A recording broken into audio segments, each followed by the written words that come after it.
हरियाणा के करनाल शहर से आप लोगों का स्वागत है। और आज मैं हूं करनाल शहर के एक खूबसूरत चर्च को विजिट करने वाला हूं, जिसका नाम है द चर्च ऑफ एसेंशियल। और चर्च में विजिट करने में मेरे साथ रहने वाले हैं ब्रदर आपका एक बार नाम बता दीजिए। मेरा नाम अनुरंजन दयाल है। अनुरंजन दयाल भैया हैं और ये चर्च के सेक्रेटरी भी हैं। करीब 120 साल पुराना ये चर्च है, करनाल का द एसेंशियल चर्च। भाई अंदर चलते हैं। और जैसा कि यहाँ ऊपर भी लिखा हुआ है द चर्च ऑफ एसेंशियल, और डायसिस ऑफ दिल्ली के अंडर में आता है church of north India. Church का कुछ नज़ारा बाहर से दिखाता हूँ, अंदर चलेंगे। जैसा कि साइड से इस तरह से खूबसूरत सा चर्च दिखाई दे रहा है। और ये कुछ इस तरफ का इधर गार्डन का एरिया है। पीछे की तरफ क्या बना हुआ है ब्रदर ये? भाई इसके अंदर ये चर्च है और पूरा कंपाउंड है, और यहाँ पे फैमिलीज रहती हैं जो कि बहुत पुराने टाइम से ही यहाँ पे क्रिश्चियन फैमिलीज है, वो यहाँ पे इनका रेजिडेंस है। अच्छा, तो इसको मिशन कंपाउंड एक तरह से कह सकते हैं। साथ में पास्टर हाउस भी है। तो चलो पहले उसको भी देख लेते हैं। चर्च हमारा बड़ा खूबसूरत चर्च है करनाल का, और शायद सबसे बड़ा चर्च भी मुझे लगता है करनाल का है। ये करनाल का ही नहीं, हरियाणा का सबसे बड़े चर्चेस में से एक चर्च है। अच्छा। और अगर पूरे हरियाणा में अगर आप जाएंगे तो इस तरह की खूबसूरत बिल्डिंग जो है पूरे हरियाणा में कहीं नहीं है। दिल्ली में जरूर है, अच्छे चर्चेज हैं पुराने जो ब्रिटिशर्स के टाइम में चर्च बनाए गए थे, और ये चर्च भी ब्रिटिशर्स के टाइम में 1905 के अंदर ये चर्च जो है वो कॉन्सिक्रेट स्टार्ट हुआ था। तो देखिए यहाँ पर जैसा कि ब्रदर बता रहे हैं, मैं एक बार बाहर से दिखा रहा हूँ, लेकिन मैं पहले दोस्तों एक बार कंपाउंड में यहाँ, क्योंकि अभी चर्च सर्विस खत्म भी हुई है, काफी मसीह हमारे दिखाई दे रहे हैं। चर्च कंपाउंड एक बार घूम करके मैं आता हूँ और फिर अंदर से देखते हैं इसको। लेकिन जैसे कि बाहर की तरफ कुछ पत्थर यहाँ लगे हुए हैं, जैसा कि यहाँ लिखा हुआ है। ब्रदर ये किनकी याद में है?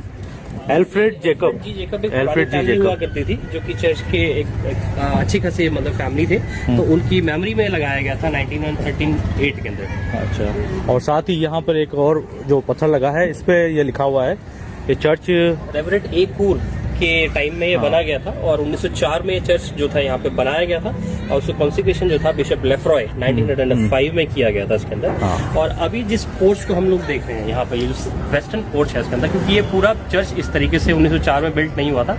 अगर हम इस चर्च के साइड का पोर्शन देखेंगे तो जो पीछे वाला एरिया है ये 1904 में बना गया था, और 1938 में ये वेस्टर्न पोर्च जो था इसमें एड ऑन किया गया था। तो मतलब ये पूरा कुछ ईंटों का बना हुआ था क्या? ये पहले चर्च जो था ये ओरिजिनल बिल्डिंग जो थी ईंटों की और चूना मिट्टी की जैसे बनती थी पुराने जमाने में, और 2015-16 के अंदर जो है इसको रेनोवेट किया गया था। इस चर्च को पूरी तरीके से अंदर और बाहर से प्लास्टर किया गया था इसको। कि ये बिल्डिंग जो है ये पिछले करीब 100 साल 125 साल से जो थी ये बनी हुई थी, खड़ी थी, और आगे आने वाली जनरेशन के लिए इसको मेंटेन किया गया था, ताकि और 50-60 साल तक जो है ये बिल्डिंग जो है जनरेशन को हम लोग हैंड ओवर करके जाएं आगे। हाँ बिल्कुल। तो चर्च को मैं बाहर से तो आपको दिखाई दिया है, अंदर से भी मैं दिखाऊंगा। बड़ा खूबसूरत चर्च है, क्योंकि मैं आ चुका हूँ अंदर, क्योंकि इससे पहले थोड़ी देर पहले आराधना चल रही थी तो मैं अंदर भी था। लेकिन मैं एक बार यहाँ अपने मसीह जो परिवार है उनको देखते हैं, और साथ ही यहाँ पे पास्टर हाउस भी है, वो भी दिखाता हूँ मैं आपको। तो ब्रदर यहाँ पे अभी इस कंपाउंड में कितनी फैमिली रहती होंगी अपने? इस कंपाउंड में अराउंड 10 फैमिलीज है भाई, और 10 फैमिलीज में से करीब 6-7 फैमिली ही ऐसी हैं जो पिछले 15-20 साल में यहाँ पे इस कंपाउंड में आई हैं। बाकी सभी जितनी भी फैमिलीज हैं वो शुरू से ही यहाँ पे यहाँ रहे। मेरा अपना परिवार 1930 से इस कंपाउंड में रह रहे हैं, जो कि मेरे दादाजी और उसके बाद मेरे पिताजी और मेरी फैमिली जो है। तो मतलब आपको आपकी फैमिली को भी 100 ईयर होने वाला है लगभग। और मेरी 4th जनरेशन जो है वो इस चर्च कंपाउंड के अंदर है। तो ये है ब्रदर, ये पास्टर हाउस है यहाँ का। अच्छा, पास्टर हाउस है दोस्तों। देखिए अगर आप थोड़ा सा पीछे से होकर यहाँ से इसको देखेंगे तो 1902 का इसके ऊपर स्टोन लगा हुआ है। अच्छा, हाँ, ऊपर दोस्तों एक स्टोन लगा हुआ है। कभी किसी जमाने के अंदर जब बिशप यहाँ पे आया करते थे तो इसी कोठी में ही रुका करते थे पादी साहब। अच्छा, तो अभी पाई साहब कौन है ब्रदर? साहब यहाँ पे नरेंद्र, रेवरेंड नरेंद्र कुमार। हाँ,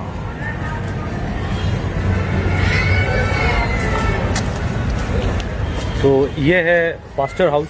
तो ब्रदर मैंने सुना है यहाँ का जो एक ग्रेवयार्ड है वो सुना है कि काफ़ी पुराना है, और मतलब उसको शायद सरकार ने भी ले लिया है, कि मतलब ये पुरातत्व विभाग के हिसाब से ऐसा सुना है मैंने। हमारा जो ग्रेवयार्ड है यहाँ पर उसके अंदर जो था, क्योंकि करनाल कभी किसी ज़माने में ब्रिटिशर्स का कैंट हुआ करता था, और 1850 के आसपास के समय में जब करनाल के अंदर मलेरिया बीमारी बहुत बुरी तरीके से फैली थी, तो फिर ब्रिटिशर्स जो थे वो यहाँ से अपना कैंट जो है शिफ्ट करके अम्बाला ले गए थे। अच्छा। और जो वो ग्रेवयार्ड था, उस ग्रेवयार्ड के अंदर 1850 के टाइम की ब्रिटिशर्स जो सैनिक थे उस समय सोल्जर्स थे उनकी ग्रेव्स जो है वो आज भी वहाँ पर है अभी भी, लेकिन क्योंकि वो आर्कियोलॉजिकल सर्वे ऑफ इंडिया जो पुरातत्व विभाग है उन्होंने अपने कब्जे में ले लिया, उसको मेंटेन करते हैं। वहाँ पर एक टावर चर्च हुआ करता था, तो वो टावर जो है उसको एक रिमेन के रूप में वहाँ पर छोड़ दिया गया कि मेमोरी है। तो दोस्तों ये कुछ हमारा कंपाउंड का एरिया है जहाँ पे हमारे मसीह भाई बहन रहते हैं और कुछ बुजुर्ग भी हमारे मसीह बुजुर्ग वहाँ बैठे हुए हैं। बात करते हैं उनसे। बैठे रहिए। जय मसीह की।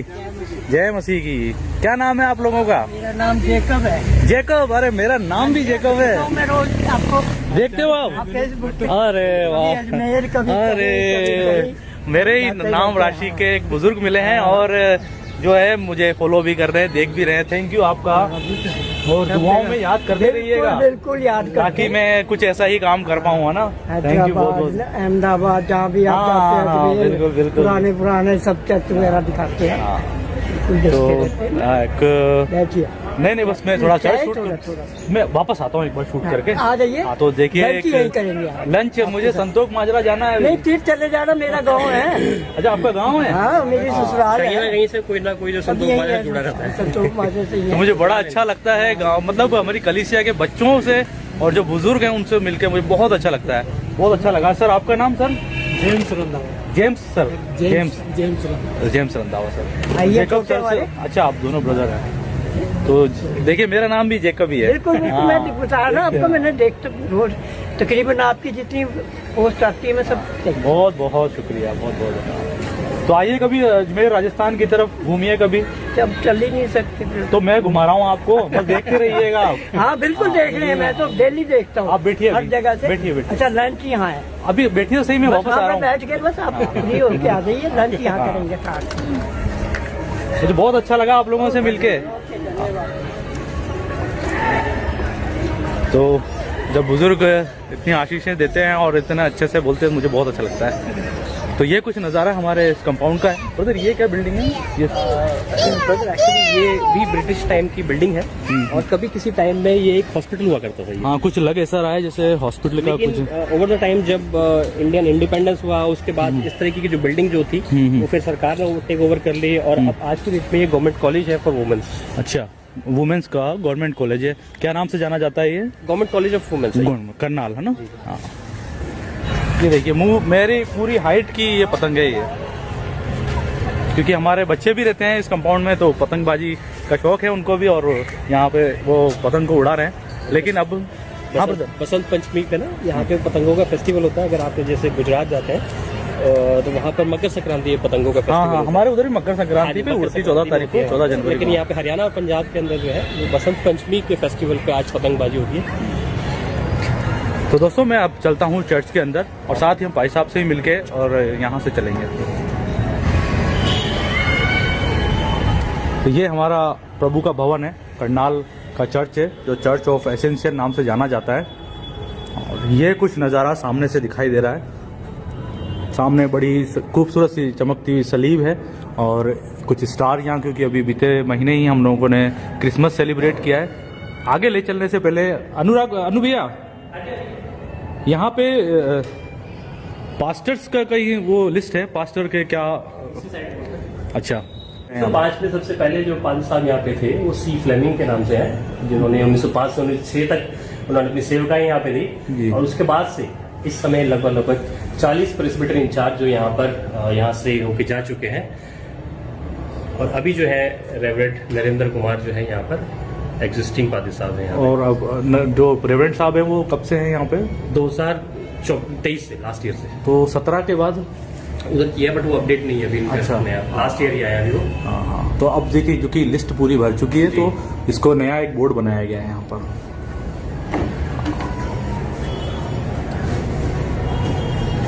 उधर क्या ये जो चेयर वगैरह है? चेयर्स है ओरिजिनली है, जब से चर्च बना था उसके बाद से मतलब लगभग 120 साल पुराना चर्च है। 120 साल पुरानी ही बेंचेज हैं, उतनी पुराने फर्नीचर है। पुराने फर्नीचर। देखिए ये कुछ फर्नीचर है और ये हमारे जो प्रभु का भवन जब बन के तैयार हुआ था ये उसी समय की यहाँ पर इस चर्च में लगी हैं, इस चर्च की शोभा बढ़ा रही हैं। और जब हम यहाँ पर आते हैं वचन को सुनने के लिए तो हम इन पे बैठते हैं आराम से, और सामने से जो हमारे भाई साहब और हमारे चर्च के बड़े मेंबर हैं वो जो हमें अच्छी अच्छी शिक्षा देते हैं। और कुछ इस तरह की देखिए डिज़ाइन भी यहाँ पर इसमें बनाई गई है।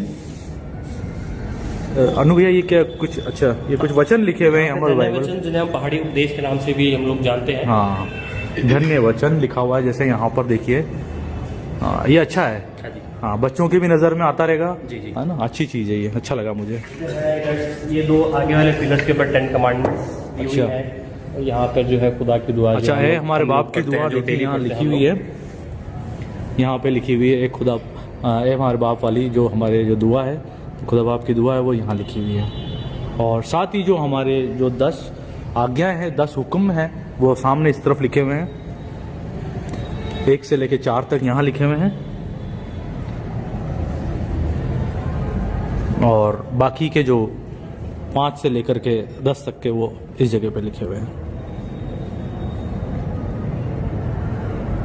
तो ये मुझे अच्छा लगा रवि भैया, इस तरह की आयतें अगर यहाँ लिखी हुई हैं तो, क्योंकि इससे क्या होता है कि हमारे जो मसीह बच्चे हैं वो आते हैं, पढ़ते हैं, देखते हैं, उनको एक अच्छी चीज़ है। आगे। ब्रदर यहाँ कुछ म्यूजिक इंस्ट्रूमेंट के साथ में ये स्टैंड दिखाई दे रहा है, स्टैंड किस काम में लेते हैं हम लोग? ब्रदर हमारी ना हर संडे को चर्च सर्विस होती है लाइव, जो कि हमारे फेसबुक पेज पे होती है। लाइव होती है? लाइव होती है हर अच्छा। संडे को सुबह 10 बजे से लेके लगभग 12 साढ़े 12 बजे तक की चर्च सर्विस होती है। और किसी को सर्च करना होगा तो किस नाम से सर्च करेंगे? हमारे चर्च का नाम है the church of Ascension Karnal के नाम से आप सर्च करेंगे तो आप हमारे Facebook पेज के ऊपर तो आप हमारे लाइव सर्विस में सीधा जुड़ आप सकते उसमें हैं। ज्वाइन कर सकते हैं। पुराने सरमन्स अगर आप देखना चाहते हैं तो उसके ऊपर ऑलरेडी अवेलेबल है। और साथ ही मुझे कुछ म्यूजिक इंस्ट्रूमेंट्स भी दिखाई दे रहे हैं इस भवन में, तो यहाँ के बच्चे बजाते हैं। यूथ संडे स्कूल के बच्चों को इतनी ब्लेसिंग है कि छोटे छोटे बच्चे जो हैं वो ड्रम सेट बजाते हैं, कंगू बहुत बजाते बढ़िया, हैं, बहुत बढ़िया। कीबोर्ड और गिटार बजाते हैं। तो परमेश्वर की आशीष है कि हमारे चर्च के बच्चे जो हैं वो इन सब म्यूजिक में इनको एक टैलेंट दिया कि जो एक गॉड गिफ्ट है उनके लिए, इन्होंने कहीं से सीखा नहीं है, सब परमेश्वर की दी हुई आशीष है। हाँ, बिल्कुल आशीषित बच्चे हैं इस भवन के, इस चर्च के। और चर्च की ये तो कुछ सिटिंग है जी। लेकिन जो छत है वो देखिए इस तरह से उसको डिजाइनदार बनाया गया है। ये सब 1905 में जब ये चर्च बना गया था, 1904 1905 में, तब से ही बनी हुई है। और हम लोग खुद जब देखते हैं चर्च की बिल्डिंग किस तरीके से बनी है, ये बहुत अद्भुत है। अद्भुत है, बिल्कुल देखने में शानदार, अच्छा लग रहा है। और ये सरमन वाला एरिया है ये? जी ये पोडियम स्टैंड थे, हाँ। यहाँ से पादी साहब सरबन देते हैं यहाँ से, और जब बिशप साहब आते हैं हमारे चर्च में तब वो इस ऊंचे वाले स्थान से। अच्छा, बिशप साहब जब आते हैं तो वो इस स्थान बिशप पर, साहब इस साइड बैठते हैं और पादी साहब जो है वो इस साइड बैठते अच्छा हैं। पाई साहब इस तरफ बैठते जी, हैं जी, और जी। बिशप साहब इस तरफ बैठते जी हैं। जी जी। या प्रभु भोज जब लेते भोज जब हैं लेते तो वो अपने स्थान पे देते हैं, यहाँ इन जगहों पर आते ये हैं? डीलर्स यहाँ पर है तो वो सब कॉल करी जाती है, तो जितने भी लोग जो है जिनका कॉन्फर्मेशन हुआ है और जो इस विधि को जानते हैं उन सबको जो है यहाँ पर कॉल किया जाता है और तब जो है प्रभु भोज उनको दिया जाता है, तो यहाँ पे प्रभु भोज होता है। और जो कि हर देखिए महीने के पहले और तीसरे रविवार को यहाँ पे दिया जाता है। हर महीने के पहले और तीसरे और रविवार। देखिए यहाँ पे ये क्या लिखा हुआ है ब्रदर? ये इसमें लिखा हुआ है IHS, जिसको शॉर्ट फॉर्म में लिखा जाता है in his service, in his service, परमेश्वर की सेवकाई के लिए। IHS, बिल्कुल बिल्कुल। तो गेहूं की बाल है इसके अंदर जो परमेश्वर के वचन के लिए है, इसमें जो अंगूर की बेल है जो कि परमेश्वर के लहू के लिए है, और जो कबूतर जो दिखाए गए वो परमेश्वर की पवित्र आत्मा को रिजेंबल करती है। तो ये तो खूबसूरत सा नज़ारा है हमारे इस चर्च का। ऊपर भी बड़ी खूबसूरती से देखिए यहाँ पर इसको डिज़ाइन बनाई गई है, और नीचे की तरफ गोल्डन है, ऊपर की तरफ से ये सिल्वर कलर का दिखाई दे रहा है। और ये कुछ सिटिंग अरेंजमेंट यहाँ से बिल्कुल दिखाई देता है ऊंचाई से। हमारे जब मसीह भाई बहन आज यहाँ, क्योंकि पहला संडे था, आज यहाँ आए थे और प्रभु भोज को लेकर के फिर वो अपने घरों को गए हैं। सर चर्च के जो पासवान साहब हैं रेवरेंट नरेंद्र कुमार जी, वो भी आ गए हैं। जय मसीह की सर। जय मसीह की सर। सर थोड़ा सा हमें जानकारी दीजिए कि अपने इस चर्च के साथ में कितने मेंबर और कितने परिवार जुड़े हुए हैं? सर करीब करीब यहाँ पर जो फैमिली है वो 135 से 140 परिवार है, और बहुत सारे परिवार इस चर्च से कई पीढ़ियों से जुड़े हुए हैं। आप यहाँ कब से अपनी सेवाएं दे रहे हैं सर? मेरे को 2 साल यहाँ पर हो चुके हैं। 2 साल, उससे पहले मैं यमुनानगर में था, उससे पहले मैं नीलोखेड़ी में था, जहाँ पर आप देख लो कल जो आप रेवाड़ी में जो शूट कर रहे थे आप वीडियो, रेवरेंड गोल्डविन है वहाँ पर। जी जी। उनसे पहले, गोल्डविन से पहले मैं वहाँ पर था नीलोखेड़ी में। अच्छा। करीब यहाँ पर मेरे को 2 साल हो चुके हैं। हम जितने मसीह भाई बहन या जितने समाज के लोग हैं, दुनिया के किसी भी कोने में कुछ एक मैसेज जरूर दीजिएगा आप। देखिए आज का जो विषय था वो ये था कि प्रभु यीशु मसीह एक उद्धार करता है, और प्रभु यीशु मसीह किसी एक पर्टिकुलर व्यक्तियों के लिए नहीं बल्कि पूरे समाज के लिए, पूरी मानव जाति के लिए एक उद्धार का संदेश लेकर आए। एक उद्धारकर्ता के रूप में उन्होंने जन्म लिया, एक मनुष्य बना, ताकि सब लोग जो है उसके ऊपर विश्वास करें, सब लोग जो है अपने पापों से, अपने गुनाहों से छुटकारे को प्राप्त करें और उसको अपने जीवन का उद्धारकर्ता स्वामी ग्रहण करें। हम हर संडे पूरे करनाल के लिए, हम हर संडे हर एक व्यक्ति विशेष के लिए, अपने राजनेताओं के लिए, पुलिस अधिकारियों के लिए, मंत्रियों के लिए हम प्रार्थना करते हैं कि परमेश्वर का अनुग्रह इस पूरे करनाल क्षेत्र पर हो, हमारे अधिकारियों पर हो और करनाल जो है ये दिन प्रतिदिन तरक्की करता चला रहा है। यहाँ पर देख सकते हैं आप जो अच्छी बातें जो चर्चों में सिखाई जाती है कि ना केवल हम अपने मसीहत में आगे बढ़ें बल्कि हम अपने जहाँ हम रहते हैं उसको भी उस हिस्से को भी आगे बढ़ाएं। थैंक यू भाई साहब, जय मसीह की जय। तो बहुत ही अच्छी जानकारी यहाँ पे ब्रदर और भाई साहब ने दी है। और दोस्तों मैं यहाँ से अब जाने वाला हूँ इस चर्च के ग्रेवयार्ड को देखने की किस तरह का ये चर्च है। ब्रदर अपने संडे स्कूल के जैसे बच्चे दिखाई दे रहे हैं, तो कितने यहाँ संडे स्कूल में बच्चे होंगे? यहाँ पर संडे स्कूल के बच्चे अराउंड 70 to 80 बच्चे हैं यहाँ पे। 70 to 80 बच्चे हैं। छोटी एज से लेके और करीब करीब 15 साल तक के बच्चों के बीच के, और उनके 4 क्लासेस, 4 कैटेगरीज में इनके ग्रुप पोजीशन किया हुआ है, जिसमें बिगनर्स है, जूनियर्स है, सीनियर्स है, इस तरीके से करके उनके 4 ग्रुप के अंदर डिवाइड किया हुआ है। और बच्चे जो है बहुत अच्छे से जो है बहुत एक्टिव है हमारे संडे स्कूल। बच्चे ही आशीष हैं। और यूथ में कितने बच्चे होंगे ब्रदर? यूथ में अराउंड यहाँ पे 15 से 20 बच्चे हैं इस समय। 15 से 20 बच्चे की। अब मैं यहाँ से जा रहा हूँ यहाँ के ब्रिटिश कालीन जो यहाँ का ग्रेवयार्ड है उसको देखने, और ये कुछ नज़ारा साइड से भी दिखाई देता है। तो अब मैं लगभग 3 किलोमीटर दूर कंटोनमेंट चर्च टावर पे आ गया हूँ। पीछे की तरफ एक बड़ा टावर दिखाई दे रहा है और ये चर्च टावर नाम से जाना जाता है, और ठीक पास में इधर ग्रेव्स हैं। तो अंग्रेजों के ज़माने का ये ग्रेवयार्ड है, तो चर्च से जुड़ा हुआ ही है। एक बार अंदर चलता हूँ और इस ग्रेवयार्ड को भी देखते हैं। जैसा यहाँ सामने लिखा हुआ भी है, कंटोनमेंट चर्च टावर करनाल, और ये राष्ट्रीय महत्व का संरक्षित स्मारक है। पीछे की तरफ बड़ा सारा दिख रहा है चर्च टावर। तो एक बार इस रास्ते से अंदर चलता हूँ मैं।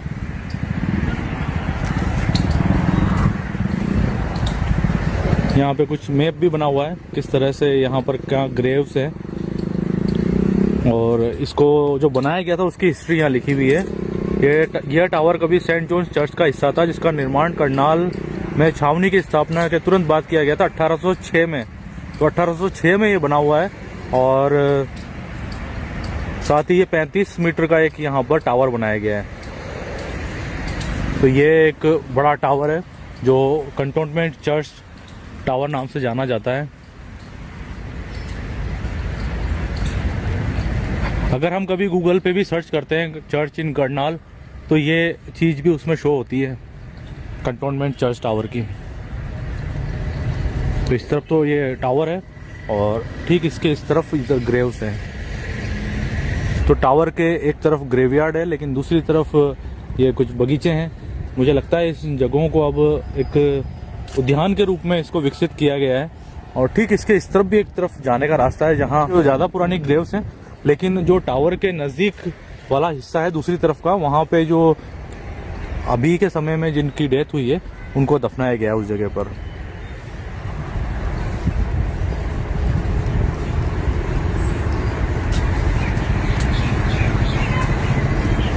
फिलहाल तो जहाँ पे जैसे कि आप देख सकते हैं लॉक लगा हुआ है।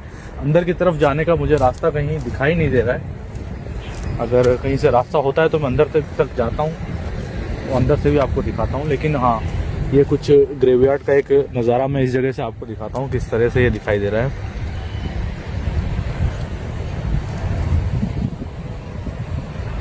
तो ब्रिटिश कालीन ग्रेवयार्ड में जाने का रास्ता तो मुझे नहीं मिला, तो मैं आ गया हूँ उस नए ग्रेवयार्ड में जहाँ जो हमारे मसीह भाई बहन जो ब्रिटिश काल के बाद यहाँ दफनाए गए। और ये नया वाला ग्रेवयार्ड है, और यहाँ से भी पूरा ये कंटोनमेंट टावर बड़ा खूबसूरत दिख रहा है यहाँ से। और ये सभी ये जो ग्रेव्स हैं, और इस नए वाले ग्रेवयार्ड में काफ़ी देखने के बाद जो सबसे पुरानी मुझे ग्रेव दिखाई दी है वो दिखाई दी है मिसिस हन्ना डेविड की, क्योंकि यहाँ लिखा हुआ है in the loving memory of Hannah David. और इनकी जो डेथ हुई थी वो 1934 में हुई थी। तो ये सबसे पुरानी ग्रेव मुझे लगी यहाँ देखने में। बाकी उस तरफ कुछ नई ग्रेव्स हैं और ये पूरा कंटोनमेंट चर्च टावर। और मैं उम्मीद करता हूँ दोस्तों आपको कुछ अच्छी जानकारी मैं इस चर्च, इस कलीसिया और यहाँ के ग्रेवयार्ड के बारे में दे पाया हूँगा। और वीडियो आपको पसंद आई हो तो लाइक तो जरूर कीजिएगा, अपने मसीही भाई बहनों में शेयर करना मत भूलिएगा। और साथ ही आप जानकारी रखते हैं इस कलीसिया, इस चर्च के बारे में तो कमेंट में जरूर लिखते रहिएगा। और वीडियो यहाँ तक देखते रहने के लिए धन्यवाद। मिलते हैं अगली किसी और वीडियो में, तब तक आप सभी को जय मसीह की। जय मसीह।